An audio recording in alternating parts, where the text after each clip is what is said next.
Hello everybody, welcome to this NPTEL SWAYAM course on retail management. This is Professor Shagato Chatterjee from BGSO IIT Kharagpur who is taking this course for you. We are in week 6, this is lecture number 30 and we will be discussing pricing in retail in this particular lecture. So what are the pricing options for retailers? There are 3 options that generally are there. One is discount orientation, that means you are trying to give discounts over multiple purchases, volume purchases, and also when certain products has to be cleared. So focus on discount orientation can be, you can see that okay, there will be lots of retail outlets which are big retailers who try to focus on having more footsteps in their organization, in their space, basically will go for discount orientation. And then comes the at the market orientation. At the market means whatever is the market price, in the same price, reasonable price, value for money price, you will be trying to sell your product. And then comes the upscale orientation, which is focusing on products and services which are costlier than normal market price. So these are the 3 orientations, and a company can choose which orientation they will go for ultimately at the end of the day. Because depending on that, they will be giving the products, the services that they have in their mind. Now, this is also in sync with what kind of locations you are choosing, what kind of services you are choosing. Sometimes it is also related to what kind of products, merchandising that you are doing. For example, a discount oriented person will focus heavily on supply chain activities. They will try to focus on getting products at the lowest rate, as low as possible, and that's how they will be selling. So efficiency will be a very important factor for a discount oriented company. Probably it is also an important factor for the market oriented company. However, a upscale oriented company, probably supply chain will not be the major player. Their business comes from the brand value, the branding that they created, the recognition that they create. So they will focus on that recognition part, they will focus on the marketing part, the branding part, rather than the supply chain part. Now, there are many other factors other than these 3-4 things which impact the total effects of pricing strategy. For example, consumers, government like federal, state and local, manufacturers, wholesalers and other suppliers, and current and potential competitors, all these together create your pricing strategy. Which one of these 3 you will choose? For example, your target consumers, if they are very price sensitive, you will go for discount orientation. If they are value for money sensitive, you will go for at the market orientation. If they are image sensitive, you will go for upscale orientation. So obviously consumers play a very important role in the choice of your product pricing strategy that you are interested to take. However, the government also plays an important role. For example, how are the taxes that comes into the pricing? Is it like for every separate federal structure you will have separate kind of taxes like your indirect taxes? Earlier, if you remember, there were service taxes and VAT. VAT we used to pay to the state government, and then what happened is there came a GST, which is a synchronized goods and service tax, indirect tax system, where you pay directly the tax to both state government and the central government. Now that is the federal structure that applies in India. There are other countries where there will be different kinds of taxation systems. The income tax structures will be different, the regulations that you have to follow will be different. So here all of these will ultimately impact the prices that you are trying to pay, and government has a huge role in this particular place. So indirectly, not directly, sometimes government also probably regulates the price. If you see that the pricing strategies, there is a department of consumer affairs in under, I think, the Ministry of or Protection, something like that. There will be Department of Consumer Affairs. So Department of Consumer Affairs will basically focus on whether the food items that are being sold are of right nutritional value or whatever they are claiming you are giving or not. Are you giving any fake advertisements or fake information in the advertisements or fake information in the product features that they are writing down? They will also focus on ultimately the prices. How much are you charging a monopolistic price? Are you creating some kind of a I would say cluster to create some kind of a collusion to make the prices higher. So competition, the cooperation of the organize of India basically, and also this Department of Consumer Affairs, both will basically focus on this kind of aspects, or whether actually the market is working as per the laws of competition or not, or whether there is any kind of frauds that are happening, scams that are happening or not. Now, this ultimately will impact your pricing strategies as well, because if the cost of companies are, if the government is focusing on the price regulation a lot, then they will know that okay, this guy is hoarding up lots of items, and that's why they are charging so higher prices of grocery products or let's say vegetables and etc. at a certain time or certain month of a year, and they can basically sue those people. So, here government plays an important role. Obviously, manufacturers, wholesalers, and other suppliers play important role. One important role is that what is your level of how much you can negotiate with them. Your negotiation power actually talks about how much margin of the overall margins, how much share the retailer will get, and based on that, the retailer will decide that okay, which kind of these strategies they will go for. Also, manufacturers, wholesalers, and other suppliers, if they are very efficient in manner, if the supply chain is efficient, then the retail price will come down, because the same amount of profitability can be incurred with the lesser price. Current and potential competitors also plays a important role. Often we choose a price in comparison to our competition. We see what our competition are doing, and based on that we try to create our strategy. We do not want to deviate a lot, because if we deviate a lot, then the positioning of the company within the schema of person's mind, they compare. We always compare that okay, I am comparing X with X1, X2, X3. If X1, X2, X3 and X's prices are very different, then they will not be compared similarly. So you also have to know who is your current competitor, who is your potential competitor, and you have to price accordingly, keeping those things in mind. So when we talk about consumers, I just told that consumers can be price elastic or price inelastic. In other words, price sensitive and not price sensitive, and that is measured by price elasticity, and based on that you can choose that what kind of price you will take. So what is price elasticity? When I say price elasticity, that means basically the definition of price elasticity is percentage change in demand divided by percentage change in price. So for each unit percentage change in price, how much percentage changes demand is happening. So let's say your price was initially P1, now it became P2, and this change is delta P. Okay. So I will not write P1 and P2, let's write P and P dash, and that change is delta P. Delta P change happened. For that your demand dropped, so D to D dash, and this drop is delta D.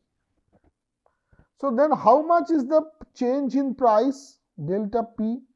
What percent of the original price? Delta P by P into 100, this percent. This is my percentage change in price. If that is the true, then also this by this into 100%, this is my percentage change in demand. So if I write that here, delta D by D into 100 and delta P by P into 100, this cancels out, and we get what? Delta D by D divided by delta P by P. You can also write it in this way, delta D into P by D into delta P. So, something like that. So, this is basically, and you see this drop is negative. So, this becomes negative and this is my elasticity. Now, if my customers are highly elastic, that means when the price changes, the demand changes highly. That means they are price sensitive. So, small percentage changes in price lead to substantial percentage change in the number of units bought. So, what kind of pricing strategy, how I will finding out the optimal price is very important when your customers are price elastic or price sensitive. However, there are some other cases where the customers are price inelastic. For example, large percentage of changes in price lead to small percentage change in the demand. So, if the demand does not change with the change of price, then I will not bother about the price a lot. So, in those kind of cases, the prices are inelastic. Now, we have to also understand in what kind of situations, retail situations, a customer is price elastic, in another situations a customers are price inelastic.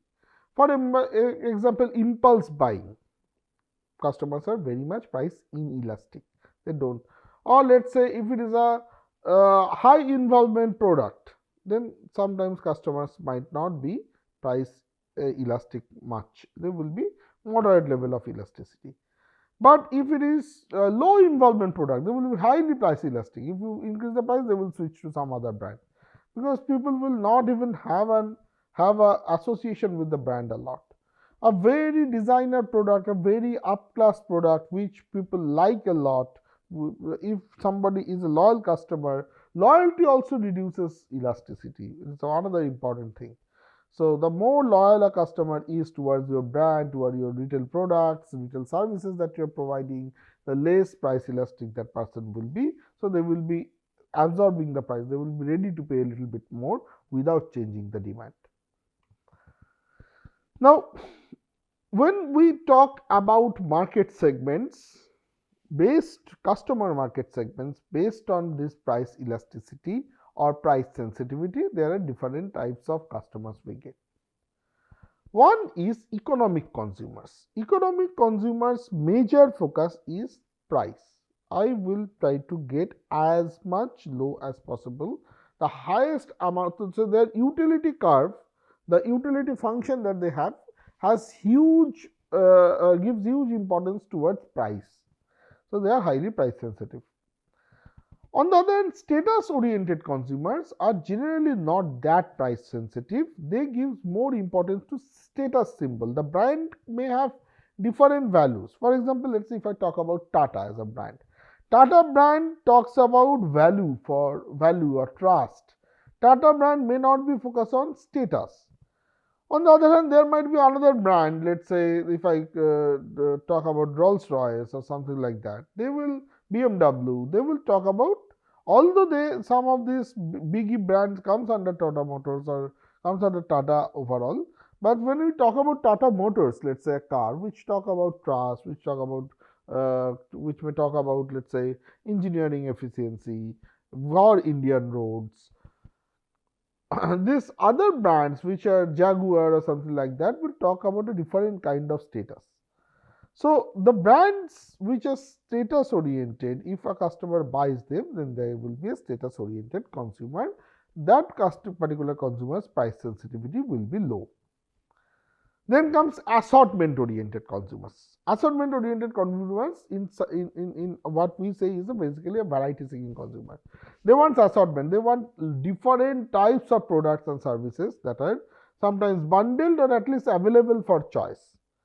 So, the more you give the choice to these customers, the better. So, to give choice them from the retail perspective, to give choice they probably have to keep lower selling products as well. So, high frequency selling products they will keep, and low frequency selling product also they will keep. Now, if a retailer only kept the high frequency selling product and focused on economic consumers only, they could have achieved higher efficiency in terms of the cost management than a company which is focusing on assortment oriented consumers and keeping assortment of products. Some of them will be high frequency, some of them will be low frequency. So if there is a low frequency product in my assortment, that is reducing my efficiency, that is increasing my cost. So to absorb that cost, I have to increase the price a little bit. So assortment comes always at some cost for a consumer. You have to pay a little bit to get an assortment. So that's why assortment oriented consumers are generally, they are not as price insensitive as status oriented consumers, but in middle of economic and status. Then comes personalizing consumers. So they want products which is personalized towards their own needs. They do not want a mass product. They want a product. It might not be very status oriented. It might not be something which is focused on the product they consume. Their identity is not externally located. So now what other people say about them, they don't bother about those things much. That's why the products that they consume are not serving the other people or not serving this external locus. Their locus of identity is often internal. They think that whatever I need, I will buy. Whatever I need, I will change the product as per that. I am ready to pay. But that payment should be focusing on myself, my needs. So those are personalizing consumers. Again, they are less price sensitive than status oriented consumers. Less price insensitive, more price elastic than status. And the last one is convenience oriented consumers.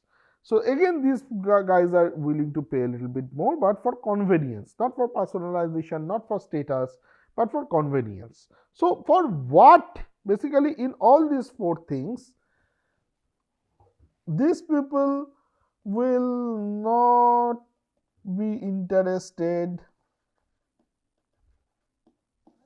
to pay money. These people will be interested to pay money. But it depends on what they want to pay for. So what is their utility function? Utility is a function of what? So utility can be a function of status, symbol or brand. It can be assortment or availability, or let's say variety. It can be personalization. It can be convenience. And different, does that mean that a customer who is convenience oriented does not give value to personalization? Probably he does or she does.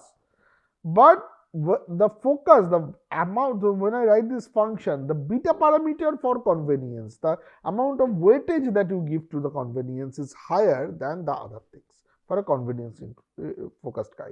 So the utility function is different for these four people, but they are willing to pay money.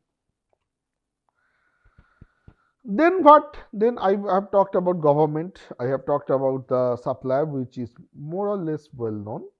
Now let's talk about how competition and retail pricing, competition leads to retail pricing. So again, there are two types of pricing in this context. One is called market pricing and another is called administrative pricing. What is market pricing? Administered pricing, sorry. What is market pricing? Retailers often price similarly to each other and have less control over price because consumers can easily shop around. So consumers can move from one shop to another very quickly, and that's why they do not compete with each other directly.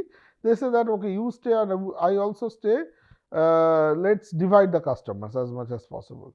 So they keep the price at the same range. So that's called market pricing. Administered pricing is firms seek to attract consumers on the basis of distinctive retailing mixes. So one is like the price, another is that what kind of retailing mix means what? It will be products that I have, services that I provide, pricing that I provide. So when I am market pricing is I am colluding almost in a non-written way. I am colluding with the market and saying that, okay, we don't fight with each other, let's share the customers. But in administered pricing, you are charging the price as per your retail mix, and then with that whole mixture of offering, you are going to the market and competing with your competition. So these are two different ways of dealing the situations. You can choose which one you want to do. Then there can be pricing based on the objective of a firm, objective of a retail store. One is called market skimming, and another, there are two means important aspects that comes up here. One is called market skimming. What is market skimming? Let's say I am a retail store of Apple, let's say, and my Apple products, I know that this is the demand curve. This is the I would say price, and this is the demand. So as price goes down, demand goes up. So in a monopolistic situation, if I only choose one price, this is my optimal price, the middle point, and this is the area under the curve. This is my revenue. So I will choose as, let's say, this value, and the demand comes up to this value. So demand into the price, this into this, if I multiply, I get the revenue. That is my optimal price. So let's say this this line is, let's say, P is equal to, or let's say demand is equal to A minus BP. Let's just rub it off. Let's say demand is equal to A minus BP. Okay, that is, let's say, the demand curve. Then how much will be this optimal price? So then revenue will be price into demand into A BP. So if my price is P, then demand will be A minus BP, something like that. This will be my revenue. So which is AP minus BP square. So what value of P this revenue will be maximized? So del R, del P has to be 0, and at that particular point where it becomes 0, del R squared del square P, del square R del P square, sorry, just 1 minute, erase.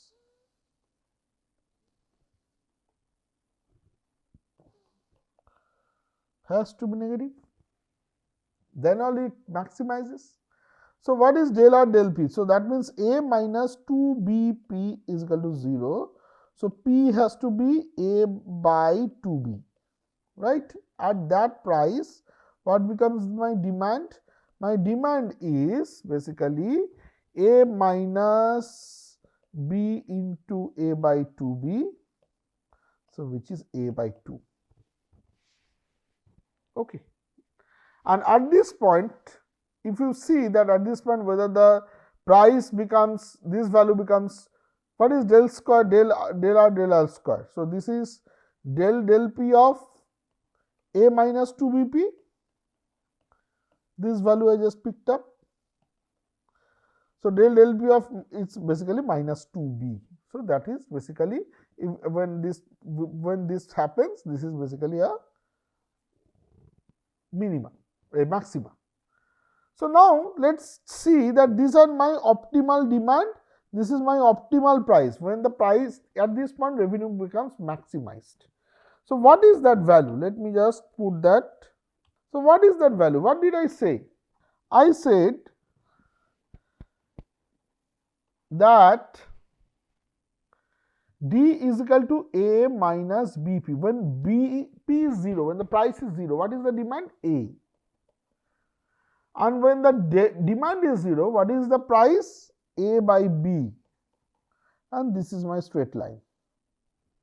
Now, at optimal price comes at A by 2B. That means half of this. And optimal demand comes at A by 2, which is also half of this. So you will see this point is where my demand comes, and this shaded area is basically A by 2B in this side and A by 2 in this side. So the shaded area is multiplication of that, which is nothing but optimal revenue, which is D star into P star, which is A square by 4P, which is that area.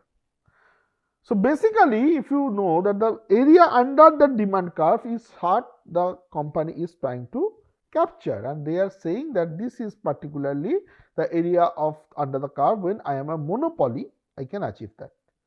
Now question comes up is that can I achieve more than that by doing something? Can I achieve more than that? So for that, what we do is market skimming, because see, this particular demand curve is also expresses customers' willingness to pay. There is one customer who is willing to pay this much amount, but you are charging only this much because that's optimal for one single price. But there are so many customers who want to pay this much or this much or this much or this much, this much, this much. All these customers are basically paying less than what they are interested to pay. So all this area is not captured, which you are losing, this green area, which you could have captured. How you could have captured? If only I have given you the option to charge multiple prices. Let's say I have given you the option. How? This is A, this is A by B, and I have given you the option to charge multiple prices, but up to a certain limit. Why up to a certain limit? I will tell you. So what this iPhone does is they launch at, let's say, at 90,000, 1 lakh for their iPhones or their iPhones, or let's say iPads. So when they launch, only a few persons who are very crazy are crazy about this particular brand will be able to buy. This will be their demand, this much, and this area under the curve will be how much they will capture in the first time period. In the second time period, they price it a little bit lower, let's say here, and they will be able to capture this many people.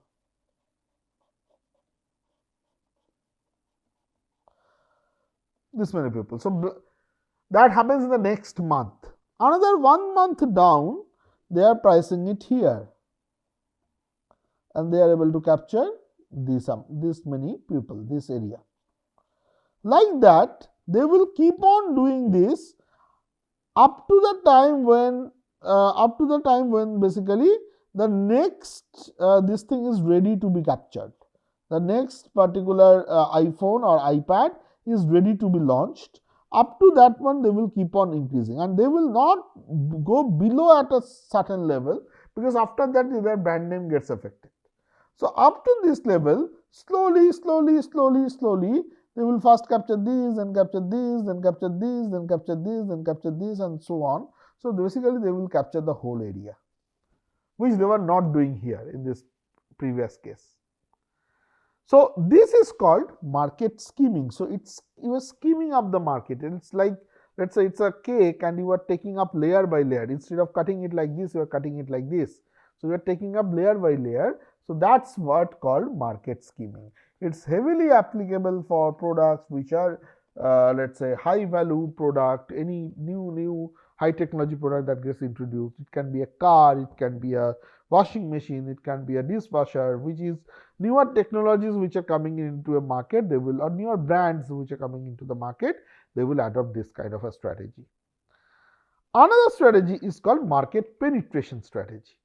So market skimming will be done by a company which is strong, which has a very huge strong brand presence in the market.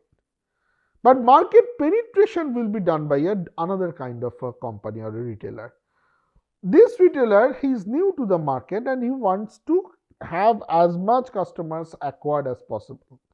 For example, when Ola and Uber came in, they were doing market penetration strategy. They are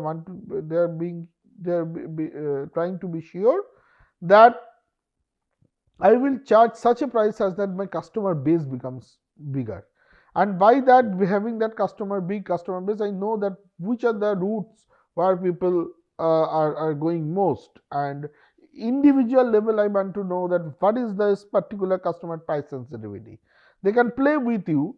Once you are there with Ola and Uber, for every app they can charge different prices. Let's say in the same location A and location B, you are booking, and a friend who is booking from a separate phone, based on their data about your price sensitivity, they can charge you different prices. So they will be giving some discount, increasing the price, reducing the price here and there a little bit, to understand exactly what is your price sensitivity, how much you change your demand based on the price that is being offered to you. And once that is done, they can basically charge you exactly whatever price that they can estimate is what you are willing to pay.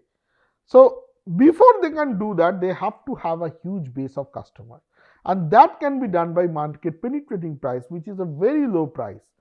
If you remember, at one point of time, the prices of Ola and Uber was less than an auto. From one point to another point, if you wanted to travel, the auto prices was, let's say, 200 rupees, but Ola Uber price was around 150 rupees. And auto guys were saying that, why, what are they doing? They're killing us and this and that. However, this is a short-term occasion what Ola Uber was doing, that they were understanding you, they were penetrating, they were getting you as a customer, and they were understanding you about your needs, and based on those needs, they were trying to create a pricing strategy. So I will stop here on this particular video, and I will continue this lecture on pricing in the next class as well. Thank you very much for being with me, and I will see you in this next lecture. Thank you.